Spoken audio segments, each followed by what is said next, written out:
અમરેલી એલસીબીએ ચીલ ઝડપના ગુનામાં મદારી ગેંગના 2 સભ્યોને ઝડપી પાડેલ હતા.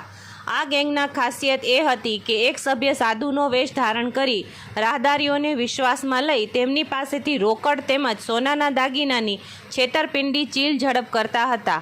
પકડાયેલ ગેંગના 2 સભ્યોને રોકડ, સોનાના દાગીના, વાહન સહિત ₹6,62,140ના મુદ્દામાલ સાથે પકડી પાડી 5 ગુનાનો ભેદ ઉકેલી નાખ્યો હતો.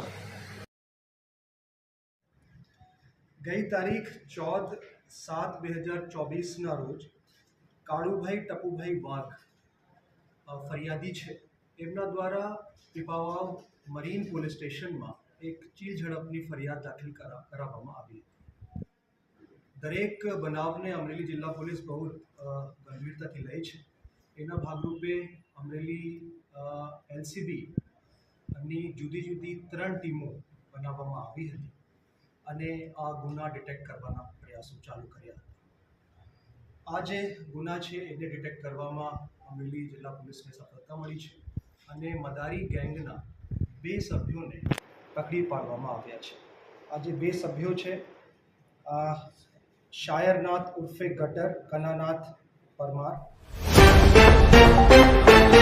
નિવાસ દહેગામના રહેવાસી છે, જિલ્લા ગાંધીનગર, અને બીજો આરોપી છે સંજયનાથ કવરનાથ પરમાર, એ ધાંગધ્રા જિલ્લા સુરેન્દ્રનગરના રહેવાસી છે.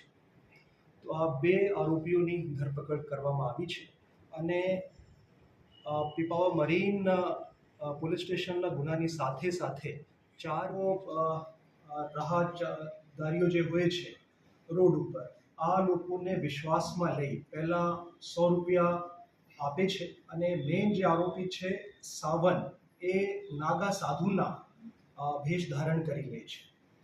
આરોપીને ₹100 આપીને એને કહે છે કે આ પ્રસાદી તરીકે છે, બાકી તમારી પાસે જે વસ્તુ હોય એને પણ પ્રસાદી તરીકે બનાવી દઈએ, એને પવિત્ર કરીને તમને આપી દઈએ. તો વ્યક્તિ પાસે જે કિંમતી ચીજ વસ્તુ હોય છે, સોના ચાંદીના દાગીના હોય છે અથવા રોકડ રૂપિયા હોય છે, તો આ પવિત્ર કરવાના ઈરાદેથી આ ગેંગના સભ્યોને આપી દે છે અને પછી આ લોકો એ ચીજ વસ્તુ લઈને ત્યાંથી ભાગી જાય છે.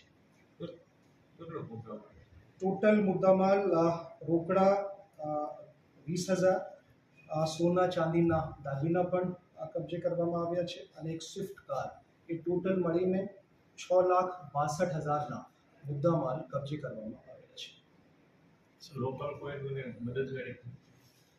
લોકલ મદદગારી નથી. આ જે ગેંગ છે આ ખરેખર મદારીવાસ દહેગામ જિલ્લા ગાંધીનગરથી ઓપરેટ થાય છે.